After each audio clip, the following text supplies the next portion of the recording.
Bears top seed on the entire NFC. Packers on their heels in the NFC North and can take over with a W. Now Chicago has won 5 in a row. Green Bay has won 3 in a row.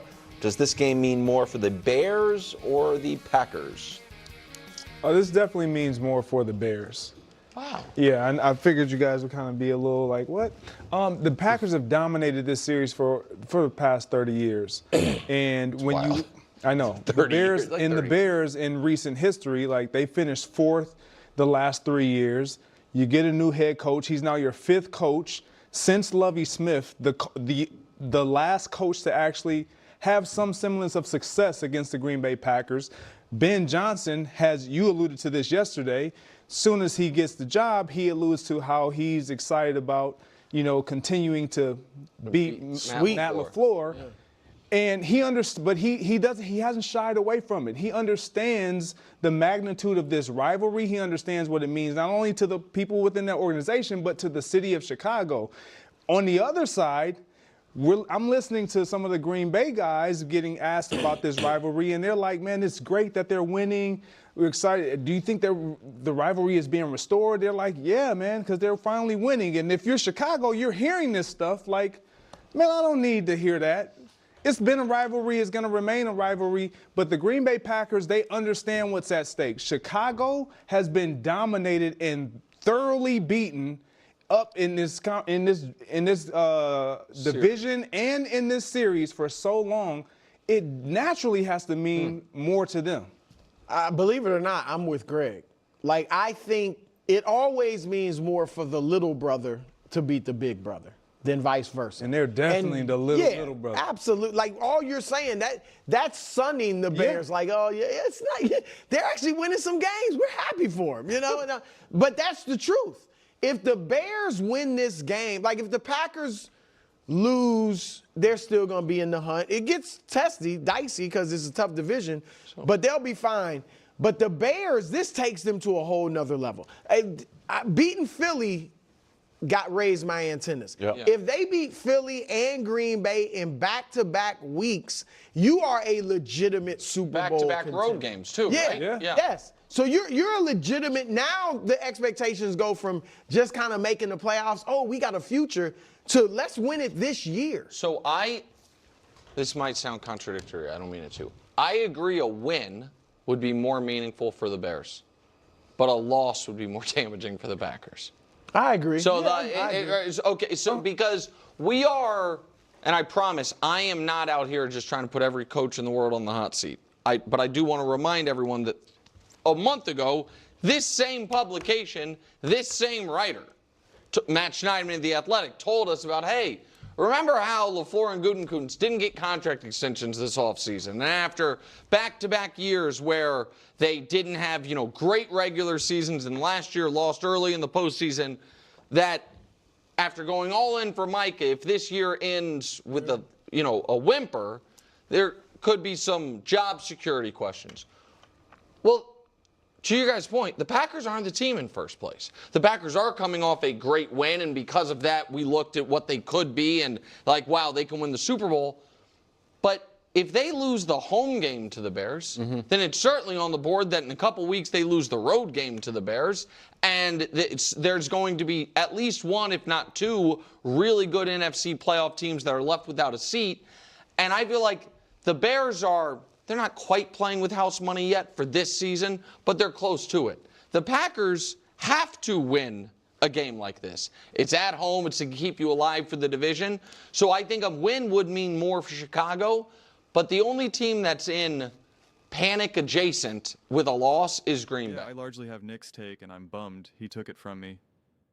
So I'll just really emphasize a loss for the Packers is devastating. That's the way how I see it. A win, if we're going to stick with the whole big brother, little brother type thing. If you're a little brother and you beat your big brother, yeah, it feels great. You feel like you're like, oh, look, mom, dad, I beat big bro, I beat him. But if the big brother loses to the little brother, that becomes like an existential crisis. That becomes what just happened. Am I getting older? Am I too old? Am I losing it? Am I no longer as big and strong as I was? am I about to be passed by my little? Is he getting bigger and stronger than me? Like, it becomes like you have to look in the mirror and go, what is happening right now?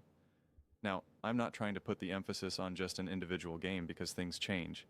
And, look at the other divisions that have been a little bit more balanced, like the NFC East, probably the best example of that. The Giants have had their reign, the Eagles have had their reign, the Cowboys, right? Like, they haven't had a repeat winner in however many years. I think probably since like Andy Reid was there. So, it's it doesn't automatically mean now like, oh, it's over, right? Like, it's over. No longer considered great, no longer considered royalty, top team, because to me the Green Bay Packers are royalty. They're football royalty. I feel like they're probably the first team that I feel like I can like actually remember like that's a football team in the end. Like, some of my earliest football memories are like the Green Bay Packers. It's the Green Bay Packers. I remember when I first realized that they weren't like in this massive city, this massive area. It was like, no, they're in Green Bay, Wisconsin.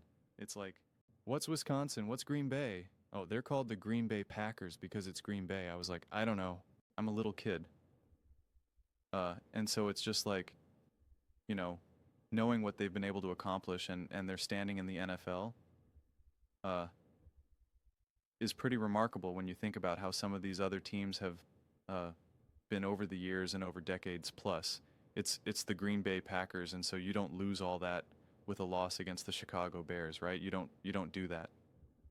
But if you're looking at this franchise, and this is what I had said going into this season, that when you're the Green Bay Packers, like, you're supposed to be ahead. You're supposed to be ahead of even the Detroit Lions. The Detroit Lions had been ahead. But that was when they had their continuity of coaching staff, quarterback, roster, etc. But then they lose their coordinators, and it's like, and I said I thought that the Lions were going to take a step back. And it's just like, okay, they take a step back, and then you have the Vikings, like, brand new quarterback, J.J. McCarthy, Kevin Unnell. Like, you're hitting the reset button there. You're starting fresh there. And then bringing in Ben Johnson, Caleb Williams, second-year quarterback, first-year head coach, first time together, Caleb and Ben. Like, the Packers have the continuity. They have the roster. They have the most continuity of roster specifically, as well as quarterback. He's obviously the most important player on the roster, but just the roster as a whole. The coaching staff, specifically, of course, the head coach and the offensive play caller, Matt LaFleur, what they've been able to do over, obviously still a short window, relatively speaking, to say like a Mahomes window or something, or Josh Allen, but playoff experience, playoff wins, regular season produce, like they have that, they had the moment, right? Whoever the new offensive coordinator is, which, at this time, who it was going to end up being, obviously we know who the coordinators are now for like the Lions, or who was going to be originally the head coach for the Bears. It's just like, this is not things that the Packers had to figure out. They had the continuity. They have a big playoff win against the Cowboys. A great playoff game, although it didn't work out for them. Still a ton of experience right there in it against the 49ers, right? Like, they were in this mix, and then the following year they had injuries. They got banged up. Didn't work out for them. They lost to the Super Bowl, to the future Super Bowl champions. It's like, they should feel good. You have Lions. You have to figure out who your coordinators are. Bears. You have to figure out how Ben Johnson could be a head coach and fix Caleb Williams. You Minnesota Vikings, J.J. McCarthy, you got to figure out how to make some 22-year-old be a great quarterback and carry you and pick off where Sam Darnold left. Like, we got the continuity. We have the quarterback who's been in the NFL for years, specifically with this head coach, with this offensive play caller. We won a playoff game together. We've been in the playoffs. We played multiple playoff games together. Kevin Unnell has played 0 playoff games with J.J. McCarthy. Again, Morton, the actual offensive play, although changing a little bit with Dan Campbell, 0 playoff games with Jared Goff and Gibbs, et cetera, as the actual, main offensive mind there. Ben Johnson, 0 with Caleb Williams, and Caleb Williams just in general, 0 playoff, et cetera. So it's just like the Packers. If you're a well-run team, if you have a great quarterback, a great coach, et cetera, it's like, well, then that should be enough. That has to be enough to have separation. It has to be. It has to be. If not, then you're getting leapfrogged. And that's what then the Bears win could be, where it's just like they beat the Packers, they win the division over the Packers just in general.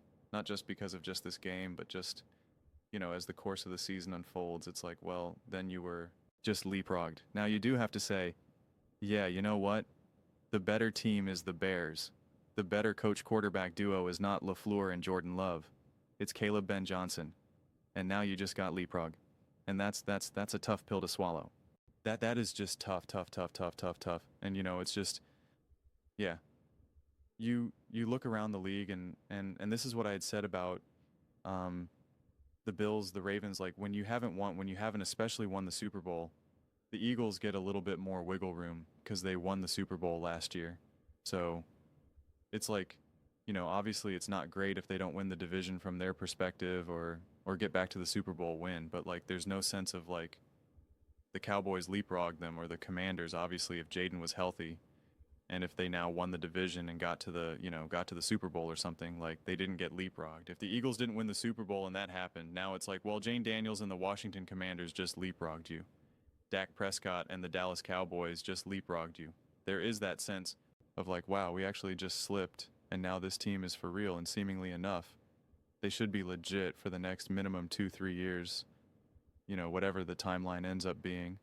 And so, like, to me, that's where the Packers are right now, where it's just like you have things that are kind of getting all mixed up and messy with Detroit, with Minnesota, and you have this new formed, this new team that was recently formed, drafted and built and hired, from quarterback, O-line, coaching staff, et cetera, with the Chicago Bears. It's like you're a great team. If you're well run, you have the coaching on both sides of the ball. You have the quarterback, you have the pieces, you have the defense, you have the offense. That should be plenty to be able to lean and win, right? Just like how the Philadelphia Eagles were able to do that specifically to Jane Daniels and the Washington Commanders. New quarterback, new coach, both sides of the ball, new roster, et cetera, and they're like, that's great. You're winning a lot of games. You're having a lot of fun. Jane Daniels looks spectacular. He looks awesome. He looks like he's ready to take over the league. We've been here. We've gone to Super Bowls. We have the recent history. We were the play away from winning a Super Bowl in 22, right? Like we know what we're doing. Our players have been there. They've been in the playoffs. They've been in a Super Bowl. They've played in the biggest moments. They've gotten the job done in the biggest moments. We've been here. We have the continuity. And they were able to be like goodbye, and they were able to lean on that. And so it's just like the Packers that should. That's why I keep emphasizing this. That should be enough. And it's not, well, then you have to really wrestle with why were the Bears in year one with a Caleb Ben Johnson experience able to leapfrog you? You can't just say, well, injuries and, well, Tucker Kraft went down. And it's just like, that's not a good enough answer to me. That can be part of it, but you can't just dismiss it. I'm always against just automatically dismissing things, and that's why I like to use Eagles as that reference point, because of what they did in 22 to 23 to 24. They put on a masterclass of coming up short in the Super Bowl, thinking they had the pieces in 23 and not just saying it was an off, we'll run it back in 24. We know we're right there. This was just a weird year, we were a little injured, they said, no, we're firing the coaches, we're hiring new coaches, we're bringing in another piece, like Squan, we're drafting, 2 key defensive players, we're getting CJ Garner or John. Like they made aggressive, like, no, we're not just going to be like, hey, they were aggressive and they made moves and said, this is what we need to do our core. We have the continuity. We have the continuity with Sirianni, Jalen Hurts, A.J. Brown, Devontae, et cetera. But they were like, no, we need to do things. They weren't just kind of like, well, first year play caller, what are you going to do in year 2? We think he's going to be better. No, they didn't do that. They didn't say, well, this offense is still going to be great. Especially now that they brought in Kelman. They're like, no, we want Saquon Barkley. We want to make this even better. They were very adamant about that. So that's why you can't just dismiss it. You can't just, and that's what I even said about the Packers last year, where I was like, you can't just say injuries. And I defended it and said, listen, that was a massive, massive part. Jordan Love in and out of the lineup in his second year as a full-time starter. That's just not an easy thing to do, especially because he got injured after that first game. He was never able to really get in rhythm of the offense. He was never really able to practice and get situated. I kept saying it's like they're playing on ice. It's very slippery. It just doesn't feel smooth on time in rhythm of anything right now. And I defend that, and I'm like, this is a young team. It's going to happen, but it doesn't mean that you just do nothing now. And they didn't, right? That's why they were like, hey, we want to draft a wide receiver, you know, et cetera, et cetera. We want to go out and get Micah Parsons. Like, they made the aggressive moves, right? They made the aggressive moves, and it's now time for those, for it to all culminate. I'm not saying you have to win a Super Bowl. I'm not saying you have to dominate in a Super Bowl like the Philadelphia Eagles did to prove that you're on the right track or that you're doing all things right. But, you know, it's just, this is a game at home and a gotta have it moment that Jordan Love and Matt LaFleur is supposed to be like, that's great. One day you are going to be great, Caleb and Ben Johnson, and you're going to be a formidable foe. And it's going to be, from a fan's perspective, fun to watch, you know, for years to come. But like, we have the head start, we have the experience, we've been there, we know what we're doing. I know Matt LaFleur is like, I know my quarterback in and out. You're still trying to figure out who the heck your quarterback is. I know how to be a head coach. You're still trying to figure out how to be a head coach. You're still making mistakes that I made years ago. Like Matt LaFleur is like, I've been here with Aaron Rodgers, man. I've already coached multiple quarterbacks from a head coach perspective. I've been here for a chunk of time now, relatively speaking. Still a short window relative to like an Andy or like a Harbaugh or something, but like still he's not a second year head coach here, third year head coach. He's been here. And so now it's time to show why that matters. And that's why losing becomes devastating. It's like if next year the Philadelphia Eagles are in like third place or second place and the New York Giants are there, and you're just like, well, that's devastating. They just got a new head coach, a second-year quarterback. This team has been such a mess. You were in the Super Bowl a couple years ago. You had a down year, and now you can't even get past the New York Giants. That's a problem. There's a serious problem with that. And like, that would have devastating, I can guarantee it had devastating consequences for Philadelphia. And so that's just where I'm looking at the Green Bay Packers right now. I do think if a loss means more to you and has like, it's like a true, like, we got to figure this out, we got to talk about this, then the game means more than just a win.